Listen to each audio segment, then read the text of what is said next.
When you cut down a tree, you don't really expect to find much. And if you're a logger, your idea of a surprise may be a bird's nest or a place where squirrels would hide their nuts.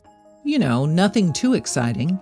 But for one group of loggers, they found something completely unexpected, something they've never seen before.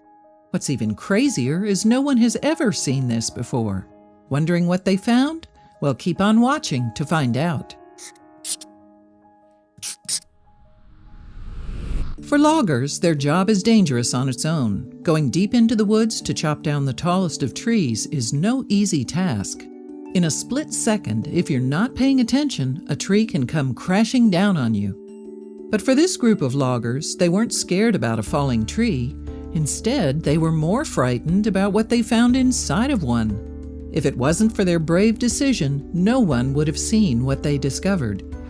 Every day, loggers wake up, get ready for work, and expect to have a normal day. For these loggers, they headed to the logging site, began cutting down trees, chopping the wood up, and loading them onto the truck. For most of the day, it was business as usual. They'd chop down trees, cut them up, and put them on the truck without any unusual surprises. But that was until they found what was in the middle of one tree. The loggers were working for the Georgia Craft Company in Jasper, Georgia at the time. The company was working for a paper mill machinery business that would chop down trees for paper pulp. This was happening back in 1980 before everyone was reading the news on their smartphones. At the time, newspapers were very popular, with every household buying one on a daily basis. But for newspapers, they were after a specific tree. What tree were they after and why? The loggers from Georgia Craft Company were after only one specific species of tree, the American chestnut. Like any other day, the loggers would head to a nearby forest to cut down the American chestnut tree. But why were they only looking for the American chestnut tree? Well, the chestnut tree grows faster than oak trees, which made them popular for commercial use. What made the chestnut tree even more popular was that they existed all over the United States. But suddenly, a tragic event happened. What many of us don't know is that trees live in their own world. They talk to each other, even battling one another for space, attacking each other underground. They're also open to contracting illnesses. This is what happened to the American chestnut species. In the 20th century, the species contracted a fungal infection which caused them to go extinct. A couple of chestnut trees managed to survive and were located in Georgia, New Hampshire, Alabama, Tennessee, and in Nova Scotia, Canada. Thankfully for the loggers, they were still able to harvest the chestnut trees in Georgia, which helped them come across this amazing find. In general, the chestnut tree has a series of interesting characteristics, setting them apart from other tree species. But on this day, the characteristics of the chestnut tree were very different from what the loggers usually see. On the day of their discovery, the loggers were going about their usual business. They marked the trees they were going to chop down, spending the rest of the day undergoing the grueling task of cutting them down. This was considered the hardest part of the job, taking hours and hours to complete. The loggers continued on their usual duties, and after marking all the trees, they began to chop them down. The loggers would go to a marked tree, chop it down, and move on to the next. This happened for hours, and they continued to chop and chop, not knowing what they'd soon find. While cutting one tree in particular, it turned out to be hollow. Finding a hollow tree isn't uncommon, and loggers will typically cut them down as they can still be used to make pulp. But they didn't know this tree would be different from the rest. The loggers didn't think much of the tree until they had to load it up into the truck. Once it was on the truck, a logger noticed there was a large black mass inside the hollow tree. As you can imagine, the logger freaked out, not knowing what it was. When taking a closer look, the logger noticed a creature staring back at him with intensity. He brought other loggers over to view the creature, but everyone jumped back in fear, not knowing what it was. Though monsters don't exist in real life, when you notice something that creepy inside of a tree, your mind starts to run off in 100 different directions. So what was it? A monster? A dark spirit? It was actually something you'd never expect. After calming down, the loggers decided to take a closer look at the creature inside of the hollow tree. What came as a surprise is that they realized the creature was a dog. But it wasn't just any dog. What really surprised the loggers was when they took a closer look at the dog, they realized it looked frozen. This wasn't a dog who died recently. Rather, it was a dog who died years and years ago. But how can this dog look like it's mummified in a tree? The unusual discovery had the loggers on the hunt for answers.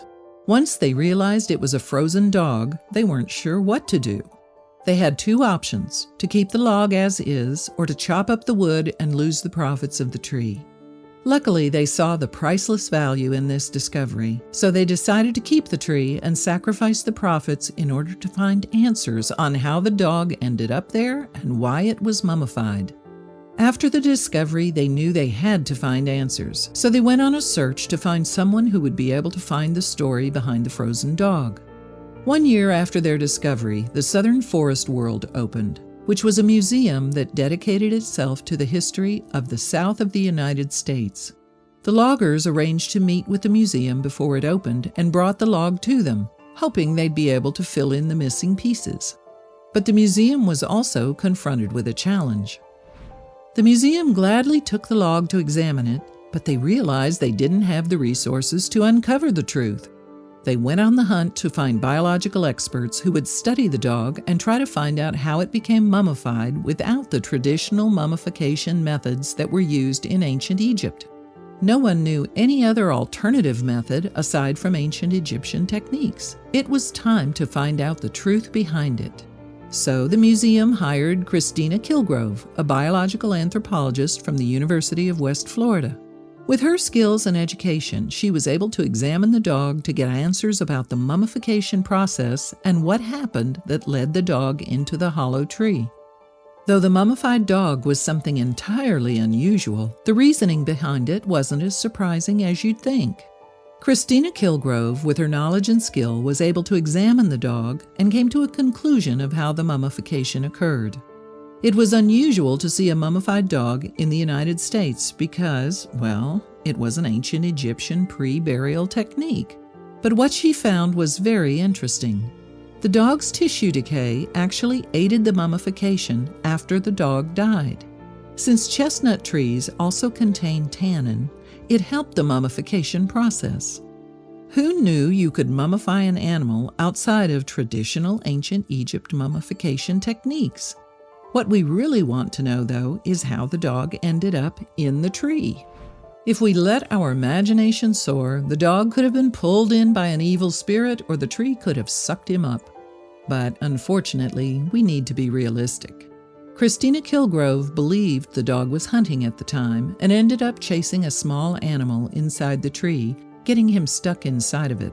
Since he couldn't get out of the tree, he eventually starved to death. She said from examining the mummification, this happened back in the 1960s. Now that we know what happened, where is the dog now? Of course, Christina Kilgrove didn't examine him and leave him out in the forest to decompose. The loggers had made an agreement with the museum to allow the dog to be displayed there if the museum found out what happened. But today, the dog can be publicly viewed at the Southern Forest World in Georgia. The exhibit is called Stucky the Mummified Dog. Not a bad name, right? But Stucky didn't get his name for the obvious reason. Instead, his name was cleverly derived. To bring attention to the museum, they decided to hold a competition and let the public choose the name of the dog. Of course, there were hundreds of names to choose from, but Stucky stood out as the winner. The names that were a close second place were Chipper and Dogwood. Without a doubt, these runner-ups were great options, but it looked like Stucky just stuck. Of course, most people assume they chose Stucky for obvious reasons. The dog was stuck in a tree for decades, so it sounds fitting. But the real meaning behind the name is something completely different. The name was inspired by the tree trunk's coffin look, which resembles a pecan log that is only sold at Stucky's convenience stores in the United States. The museum loved the double meaning the name had and chose to go with that one. We think the name does the dog justice. If it wasn't for the loggers, Stucky would have been just a story they would have passed around the dinner table. Instead, the loggers decided to accept the profit loss of the chestnut tree and search for answers behind their wild discovery. If they had cut the dog out of the tree and left his body in the woods, no one would have been able to witness this amazing discovery. Thankfully, the loggers knew the importance of their discovery and wanted to share it with the public. Now, Stucky the dog wows the minds of everyone, young and old.